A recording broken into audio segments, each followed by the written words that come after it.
Mga kwento ng tato ni Chef Bat. Ang gaya sa heart. Hindi, yung unang tato mga to, nandito sa likod yun. Bilog, ganyang kalaki. Ano yun, unang tato ko nung pinakaunang tira ko. High school ako noon eh. Nangyari kasi yun, pauwi ako ng bahay.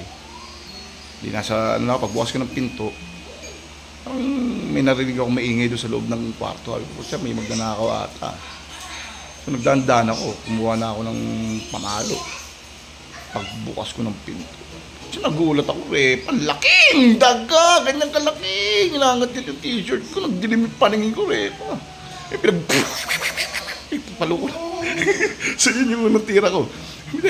Iniwanan ko siya, bulagtasan, di siya, ganun na siya. Yun yung kwento ng unang tattoo ko. So, ano pala yung tattoo na yun? Ito kasi makalipas ang ilang linggo, may barkada ako nagtatato. Ang gamit niya yung sign pen lang na ginawa, parang may karayom.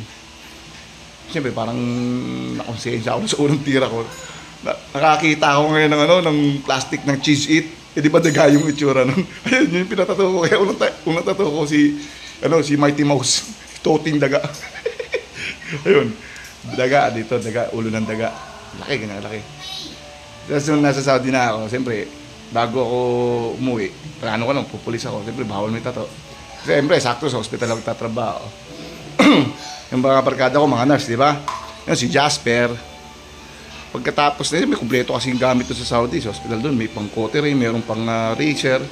Ang ginawa, after ng operation nila Jasper nung gabi, tinira niya siya, nag-laser ng ng tattoo ko dito sa likod. Pati yun sa daliri ko, meron ako sa daliri nun eh. Kaya pag-uwi ko, okay na, malinis, wala akong katato-tato. So itong nakikita niyo mga tattoo ngayon, ano yan? Art na lang po yan nung after ko na pong makapasok sa PNP. Mga ilang taon na ako sa PNP nung patato ko. Tapos yan na po yung pinakauli. Hindi na po dinagdagan yan, ha? Mga toto. Si bawal na po. Okay, mga toto. Sana nag-enjoy kayo sa kwento ng tattoo ni Chef Bat. See you later, alligator.